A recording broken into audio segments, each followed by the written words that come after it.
So it's another day going to work. And then I noticed something, the cute little stuffed toy that says, "Cheer up."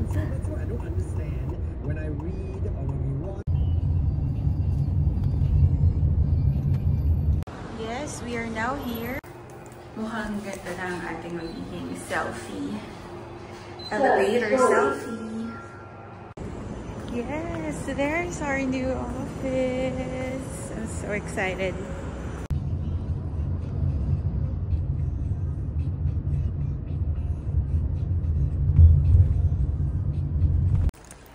Hi! Bahay na ako after a long day. So, galing ako dun sa old office. And, ayan, may bago akong box na gusto kong i-assemble. Ano siya? Office chair. Ayan.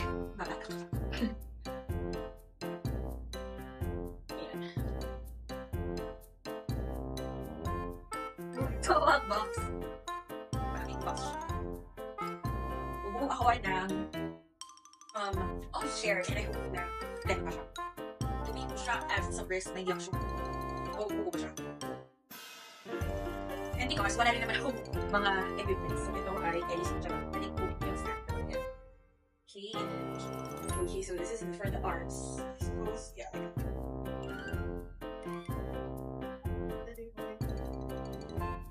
ayun, kung may bagay.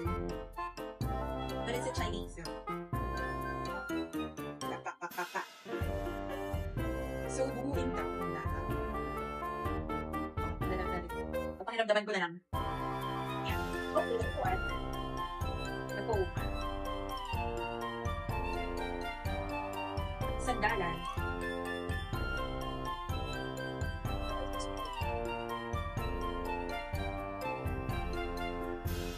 Konti lang niya. Oops. And that's it. Kompleto ka yan. Oh my God, kailangan niya ng ano. Bakit wala? Kailangan ng tools.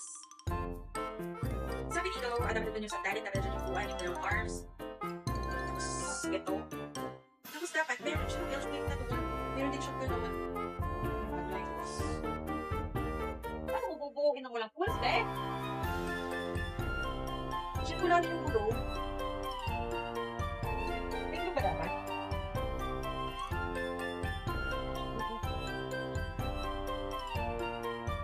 Ano ba naman office chair? Siya wala rin gulong.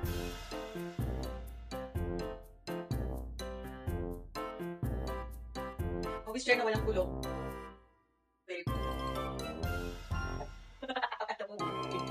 Pero maupuan ba siya? Yeah, yes, question. Okay na ba walang gulong? Sige. Siguro ginamit ng repair yung buko. Lagyan natin ito dyan, lagyan natin ito dyan. Office chair na walang gulong.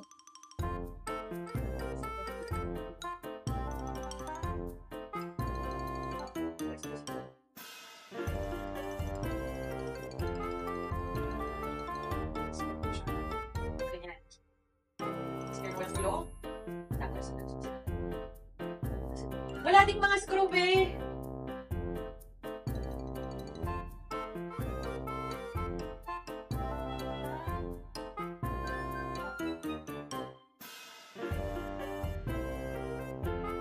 Sabi na natin. Hindi para sa office chair. Ayan.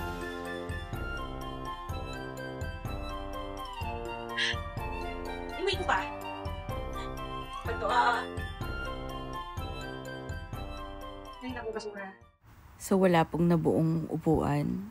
Kaya fast forward to the next day. Good morning! Ayan, nandito ako sa bagong office. Though it's a Saturday. Kasi may mga meetings, parang 2 sets of meeting. And then may internal meeting. Wala lang, ang sarap. Sarap ng feeling ng ikaw na yung nag-aasikaso. Look, hindi pa namin naayos yung mga gamit. But we will. And I will make this a home. I will make it cozy. So, pauwi na ako and nandito tayo ngayon sa sasakyan. Kanina ko pa tinitignan nasan yung handle ng door. Paano ako exit mamaya. Kasi parang ngayon lang ako naka-encounter nito.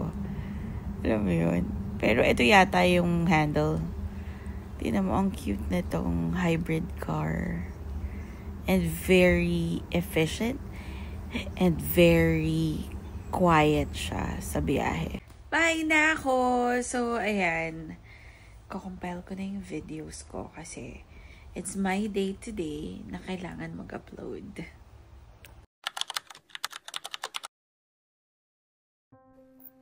Sometimes I wonder, is my life a reality show? Like, someone cue the dramatic background music, roll the montage of my heartbreaks, career shifts, wins, breakdowns, and awkward moments at 2 a.m. when I'm crying on the bathroom floor. Because honestly, there are just so many waves lately. So many plot twists. So many, what the fuck was that episodes. Just when I thought I was healing, boom, another season finale, another cliffhanger. And lately, I don't even know if I have it in me to go deeper. I feel like I'm tapped out. Emotionally, spiritually, mentally. Parang ubos na ako. I keep hoping this is all just a show. That at the end of the episode, my audience na nanonood, cheering me on. Maybe someone will come with a plot twist rescue or a comforting hug before the lights go off. But here I am, in Singapore, alone. Yes, that job made me feel safe, but also slowly like I was disappearing. Not that I'm discouraging you from chasing your dreams or a job that pays you well. Go for it, girl. If only it makes you happy. I walked away from people I thought were part of my support system. Some of them were just using me for what I could give, for the comfort I brought, for the strength I kept giving, even when I had none left for myself. I mean, they have no faults in it. I gave it wholeheartedly. And yet in the end, because I abandoned myself, I felt used. And now, it feels like I'm back to zero. Wala akong trabaho, wala akong plano, wala akong sure na landas, walang permanent visa, walang blueprint. Just me. My overthinking, my aching chest, my healing heart, and this constant whisper, anong susunod? Sometimes I just want to scream, saan ba to papunta? Because I'm really trying. I really am. Pero kahit anong effort, wala akong makita. I thought I was done with survival mode. Pero ito na naman ako, fighting invisible battles just to get out of bed. Doing laundry while holding back tears. Smiling online while breaking offline. I've cried in the shower. I've stared at the ceiling begging for clarity. I've prayed the kind of prayers that sound more like silence than words. Because I really, really don't know what to do anymore. And that's when it hit me. Maybe this isn't zero. Maybe this is the part of the story no one claps for. The quiet restart. The breaking before the breakthrough. Maybe this is a pilot episode of something new. Not for anyone else. Not for applause. Not for performance. But for me. Sometimes, it takes losing everything to hear your own voice again. Sometimes, you have to leave what's familiar, even when it paid well, even when people say you're crazy. Just find your own damn peace. And yes, it's lonely. Yes, it's terrifying. But it's real. And I'd rather feel scared in my truth than feel safe in someone else's version of success. So no, I'm not back to zero. I'm back to me. And this time, I'm not filming for anyone else. I'm living for me. healing for me, starting for me.